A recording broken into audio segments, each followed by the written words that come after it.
Hola, ¿cómo están? Bueno, quería hacer un poquito una mezcla de cosas pequeñas y anécdotas y pensamientos, más que nada sobre distintas etapas, vistos así un poco ya a la distancia y, y bueno, resaltar algunas cosas, ¿no? Recuerdo de la época de cuando hacíamos esos campamentos regionales, donde nos conocíamos a muchísima gente de distintos países, jóvenes de toda la región que se juntaban. Yo no me acuerdo si fue, creo que en el Cusco probablemente, porque ahí nos daban para dormir unas que pertenecían creo que a la universidad o a unas escuelas grandes que había, unos salones vacíos, muy amplios, para donde uno tiraba la bolsa de dormir, y ahí compartíamos montones de mochileros, y después hacíamos fogones y estaba la compañera Teresa tenía una guitarra, así que bueno, cantábamos, no sé, folclore, qué sé yo. Bueno, en una de esas conocimos a un grupo de colombianos, había ahí, y bueno, particularmente uno que se venía siempre ahí a los fogones que hacíamos, y bueno, en ese ambiente tan lindo, ¿no? A mí me encantaba eso de los fogones, porque se compartían, viste, hablando crudamente las cosas y lo que cada uno sentía. Y este colombiano era claramente un de raíz campesina, ¿no? Joven, de raíz campesina y qué sé yo, y bueno, y contando cada uno en qué andaba, qué, lo que hacía, éramos la mayoría, éramos estudiantes, universitarios, éramos muy jóvenes. Y ¿qué era? Era, era un miembro de la FARC, ¿no? Era un guerrillero colombiano de esa época, ¿no? Para nosotros un pasito más, ¿no? Pero ¿qué me recuerdo de él, no? Que era medio así con el afecto escondido, como decía, y cantaba una canción que ya obviamente no me la voy a cobrar toda, pero nos enseñó a cantarla.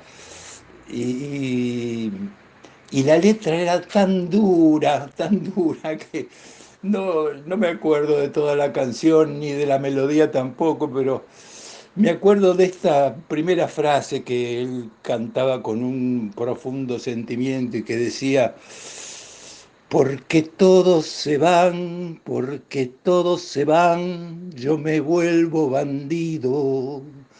Desde que vino el ejército ayer por la tarde a enrolar campesino, me violó la mujer, se llevaron al buey y enrolaron al hijo.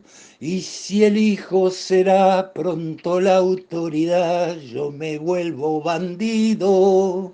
Y si el hijo será pronto la autoridad, yo me vuelvo bandido. Puta que sea autoridad, no vale que sea mi hijo. Puta que sea autoridad, no vale que sea mi hijo. Ay, qué crudo, por Dios, qué crudo. Pero bueno, y era largo y duro lo que cantaba, ¿no? Se nos ponían los pelos de punta. Bueno, muchas historias con gente de los lugares más diversos y todo. Pero esta semana fue dura porque por las redes me entero que sin haberme podido comunicar todavía con Teresa, que como dije está en un pueblito de Italia, y nos contactamos a la distancia cada tanto, ¿no? La misma que tenía la guitarra cuando estábamos en los campamentos. Y y sale levantan una noticia de una organización política este, italiana que se llama Podere al Popolo. No, debe ser bien, bien, bien tirada a la izquierda. ¿Y qué hacía? Estaba haciendo un homenaje al compañero Lalo, recientemente perdido. Ay, mamita, me entero de la muerte de Lalo, el compañero de Teresa. Puta madre, todavía ni he podido saber por qué.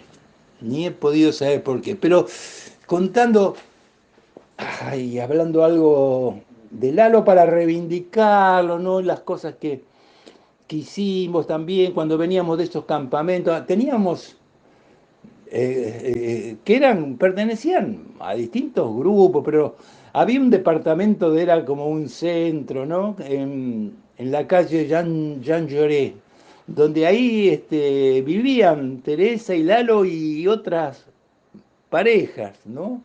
Y se armaban unas reuniones enormes, sentados en el piso, que yo conté, que venía la compañera de Córdoba, que ella con la que habíamos estado ya también por todo el norte, y se discutía de política, pero bueno, qué sé yo, todo el día. Y después venían los de la poesía, había muchos poetas y se pasaban momentos mágicos escuchando la poesía. Pero el Lalo era obrero, no era universitario, él era obrero de FATE, un militante revolucionario importantísimo, había ascendido mucho, se había comprometido mucho en eso y los sábados, qué sé yo, terminábamos tarde todas esas reuniones de poesía casi sin dormir y Lalo me decía, yo estaba en la universidad, me decía, venite el domingo bien temprano, o sea, dentro de unas horas, venite bien temprano y vamos a estudiar, vamos a estudiar. Vamos a estudiar, pues necesitamos estudiar política. Y bueno, y me caí el domingo tempranito, casi sin dormir, y estudiamos, ¿qué estudiábamos? Al librito ese de Marta Harnecker, para entender al marxismo. Estudiábamos al BBQ con ese libro Peronismo y Revolución y otras cosas, me acuerdo, y todavía los demás estaban apolillando. Cuando se levantaba Teresa venía y se unía al grupo y el domingo a la mañana hacíamos eso. Otros estarían apolillando en forma tranquila. Bueno, el Lalo necesitaba eso porque necesitaba formación por todo lo que estaba haciendo, su compromiso en FATE, ahí se expuso mucho y bueno, por eso luego tuvieron que exilarse ahí a ese pueblito perdido en el norte de Italia que se llama San Vito de Pordenone, donde ahí vivieron toda su vida y ahora Teresa y su hijo Emiliano estaban lamentando la ida del gran compañero Lalo. Bueno, un recuerdo para él.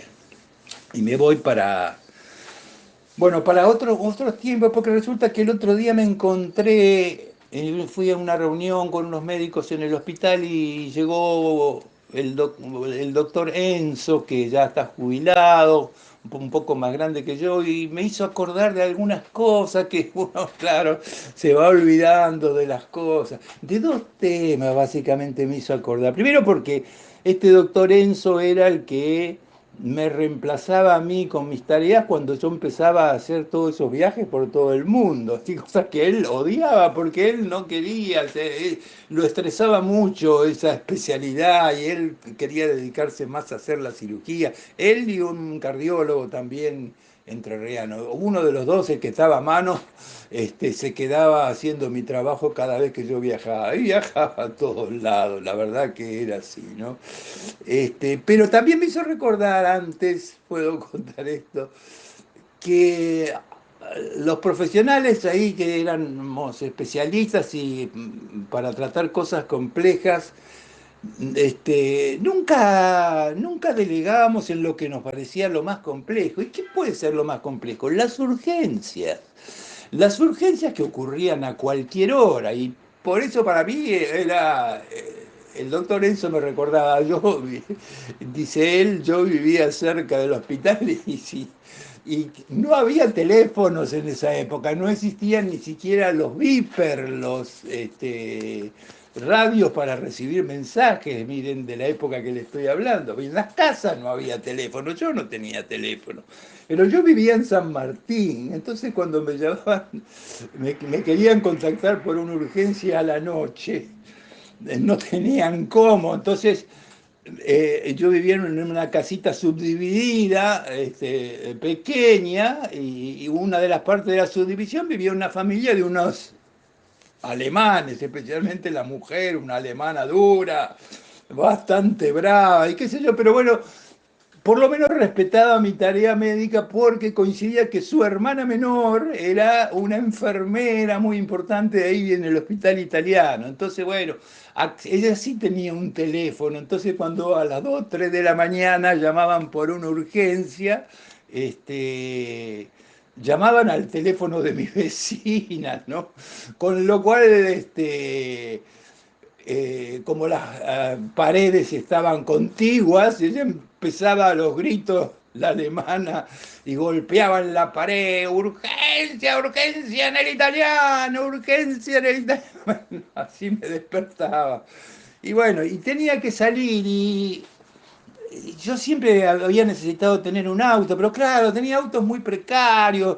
El Citroën que tenía en el invierno, lo teníamos que arropar como si fuera un niño porque cuando hacía frío no arrancaba y te quedabas sin auto. Y cuando estabas sin auto y te agarraba la noche, yo de ahí de Villa Maipú no existían taxis, no había colectivos de noche, no había remises. Entonces me tenía que ir caminando hasta dónde, hasta la General Paz y Constituyente, como unas 25 cuadras de noche, en cualquier época del año, y me iba caminando solo, estresado, porque sabía que iba a ser una urgencia, alguien que se estaba muriendo y qué sé yo, pero también, digamos, con el temor de lo que te podía pasar. Y bueno, entonces iba por la avenida que había ahí, la única, Sáenz Peña, de todo derecho, para no meterme ahí más por los barrios, y doblaba en Avenida Constituyentes. Y justo en Avenida Constituyentes, ahí, Sáenz Peña, estaba una villa muy conocida en la época, pero que era, la llamaban, no sé, de sobrenombre, Los Piringundines, lo llamaban, era un lugar medio donde había de todo, ¿no? Donde había mafias, bueno, pasar por ahí de noche era azaroso, azaroso, no sé, pero tenía que seguir caminando y caminaba rápido, llegar hasta cruzar la General Paz y ahí sí podía tener la suerte de tomar un taxi y llegar a la urgencia. Y esas noches perdidas, así, esas noches no se recuperaban porque después seguía el trabajo del día y qué sé yo, cuánto desgaste con todo eso, ¿no?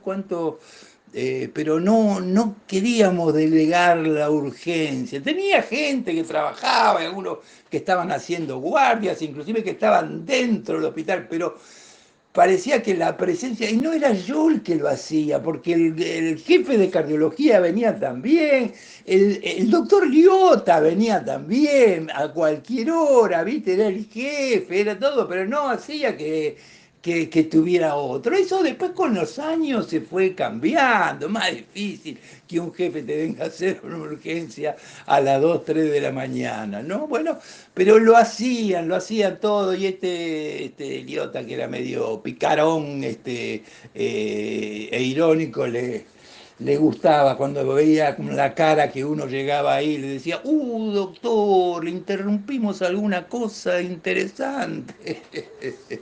Todavía para que te cargaras con más bronca, digamos, por la situación. Pero bueno, eso de las urgencias y la falta de comunicación y la distancia particularmente de la que de la que yo vivía del hospital, eso me volvía loco. Eso me volvía loco. Me recuerdo una vez una anécdota que me pasó. Había estado, no sé si era una urgencia, pero había estado todo el día metido tratando de salvar un paciente.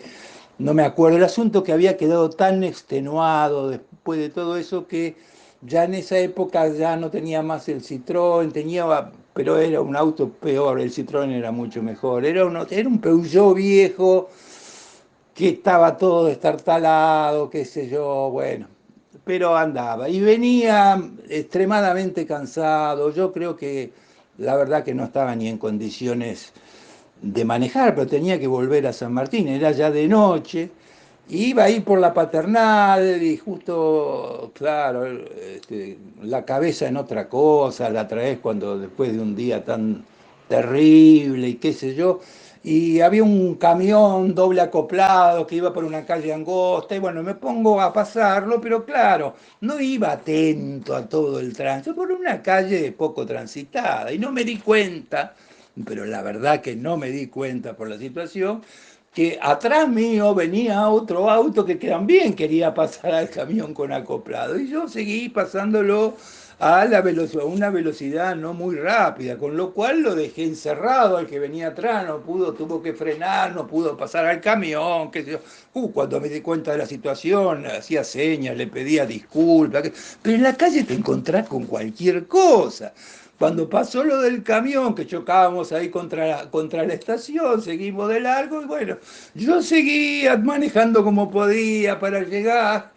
Y cuando cruzamos ahí por una calle, veo que este tipo que me había puteado en todos los idiomas, se abre con una maniobra súbita y tenía un auto, no sé qué sería un Falcon o uno de esos autos grandes que había en esa época, y no le bastaron mis disculpas. Entonces, ¿qué hizo? Me atropelló, me partió el auto al medio, casi me mata. Casi me mata. Entonces, vos decís, vos viniste, estuviste todo el día tratando de salvar una vida y te agarra un loco de estos en la calle y te parte al medio ese auto que después no sirvió para más nada. Ese auto era una cosa horrible, espantosa, porque estaba todo oxidado y tenía unas canaletas por las cuales, claro, los autos dormían en la calle, no teníamos ganar. Entonces cuando había llovido durante la noche me subía a la mañana, me tenía que poner una capa y un gorro porque entraba a salir agua de la canaleta, todo lleno de óxido, me manchaba todo. Bueno, era una cuestión extremadamente precaria. Pero así no renunciamos a ninguna urgencia, que nos parecía que, qué sé yo, ética, moralmente nos tenía que tener presentes a los que más conocimientos tenían, ¿no? Y eso también va unido a el tema, al tema de los viajes, ¿por qué viajaba tanto? Yo, ¿no? A veces creo que, y mirándolo a la distancia un poco críticamente, eh, uno pensaba en esa época que el tren para una sola vez en la estación, ¿no? Y, y si sabés para dónde querés ir, tenés que tomarlo, ¿eh? No sé, no podés esperar que venga otro tren. Y a veces era muy, muy agotador, todo eso te llena de estrés. No había contado yo, pero de chico yo sufría de mareo de movimiento. No podía andar en un barco, no podía andar en un auto, no podía andar. A veces con el bondi que me traía de la universidad, cuando vivía todavía en esa época en Villa Urquiza, tenía que venir de la Facultad de Medicina a casa de noche, porque pasaba ahí estudiando todo el día, y no llegaba porque me descomponía, y a lo mejor tenía que bajar en Álvarez Thomas, qué sé yo, 20 cuadras antes, vomitar y después seguir, seguir el viaje, ¿no? Y así todo con los aviones, con el Dramamine que tomaba y todo. Pero bueno, viajaba para todos lados y eso también te produce un desgaste. Y la otra característica, especialmente en los viajes a Europa y Estados Unidos, porque Latinoamérica era distinto, ¿no? Ahí armábamos otro tipo de lazo social con todo, entonces uno se sentía acompañado y hacía cosas con mucha gente. Pero en los viajes a Europa y a Estados Unidos, la otra cosa que sentí, siento ahora la distancia, quizás no la sentía tanto en el momento, es también que todos esos viajes los hacía solo, ¿no? Entonces pasaba en los días libres por lugares maravillosos, conocí, qué sé yo, montones de cosas hermosas, pero solo, solo. No es lo mismo, ¿no? Ahí, ¿con quién comentás? ¿Con quién compartís? En el momento, ¿no? Después lo podría hacer después con otro, pero de todas maneras la experiencia estaba haciendo solo. Un día me tocó un congreso doble que fue, viajé con un avión hasta Roma solo también, y había un congreso, creo que era cerca de Módena. Bueno, fui ahí, fui al congreso, entonces me saqué un auto en Roma, porque el segundo congreso era en París. Y fui al Congreso de Módena, de ahí cerca en Mirándola tenía unos primos, eh, así que bueno, estuve un par de días con ellos y después seguí viaje y me fui a conocer toda la parte que me faltaba de la zona oeste, llegué hasta la costa, hasta Génova, con todas esas caminos con túneles, una cosa, digamos, maravillosa visualmente, pero yo solo, manejando, San Remo, después pasé por un lugar que estaba Monte Carlo, me metí en Monte Carlo, di toda la vuelta, pero bueno, no me gustaba eso, salí, me fui a Niza, después, bueno, pero terminaba durmiendo en moteles en la ruta, porque tampoco tenía muchos recursos, no iba a dormir en Niza, ni menos en Monte Carlo, porque después tenía que seguir viaje a París y después en París el Congreso y después pasear por esos hermosos lugares, el Montmartre, qué sé yo, todas las cosas que tiene París, el barrio latino, lo que sea, pero todo lo hacía solo, ¿no? Y eso no es que lo hacía una vez, lo hacía siempre, y eso también dejaba que tenía que dejar lo que estaba haciendo y al mismo tiempo le restaba mucho tiempo a los lazos familiares, ¿no? Y eso también en cierta manera es duro para el que lo hace y para el que se queda, ¿no? Porque todo eso te lleva mucho tiempo. Así que yo no sé si a veces no hay que esperar que venga un segundo tren, ¿no? Eso no sé. No sé, pero uno estaba tan apurado y creía tanto en lo que hacía que bueno, lo llevaba así para adelante, ¿no? Pero bueno, quizás, bueno, por eso después, ya cuando fui más grande, dije, no, Europa y Estados Unidos, basta.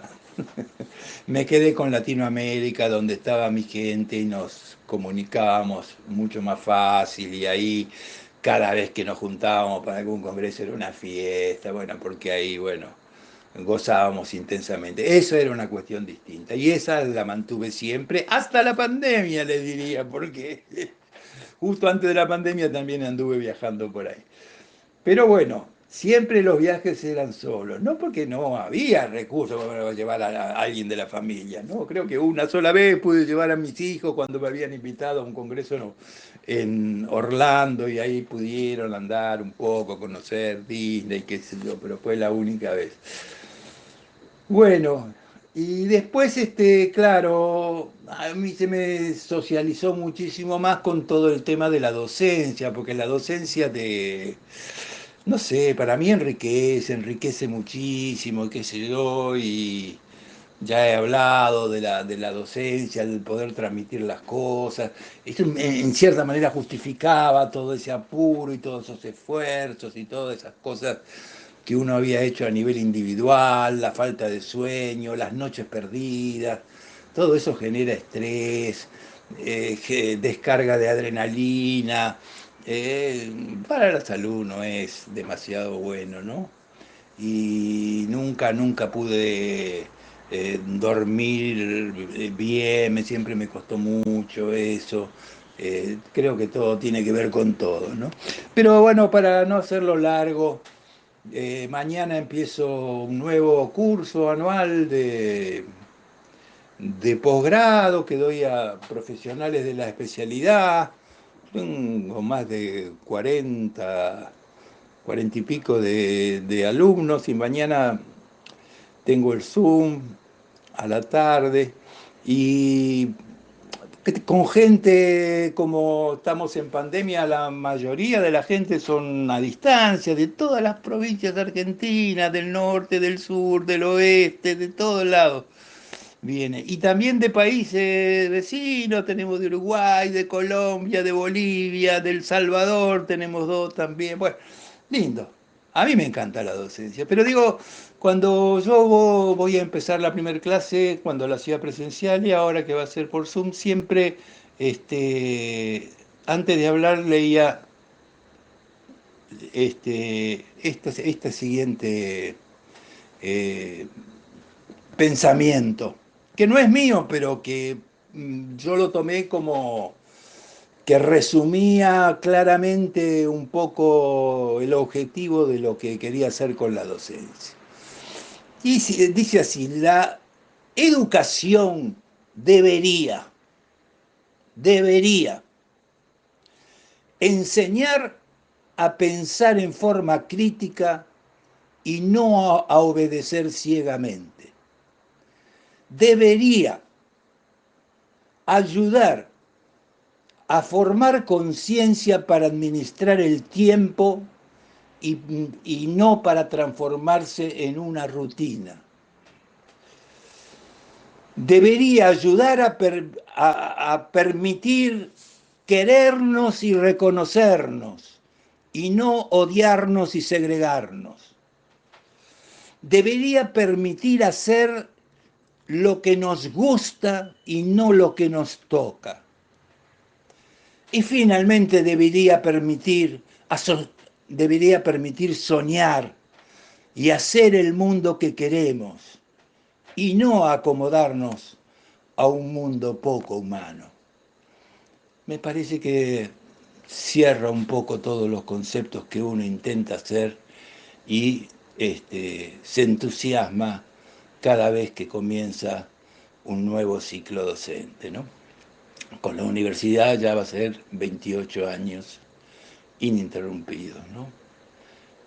Qué lindo. Ahí yo creo que estamos compensando la otra parte de la soledad, los viajes, la falta de sueño, el cansancio, los riesgos y, y el compromiso que se ponía anteriormente, ¿no? Eh, Ahora el compromiso es con la docencia, ¿no? Generar otros que tomen, no sé, las mejores partes. No que tomen las peores, pero sí que tomen las mejores. Y si muchos toman las mejores, quizás podamos ir, aunque sea en escala pequeña, mejorando un mundo que sería mejor vivir para todos. Hasta la próxima.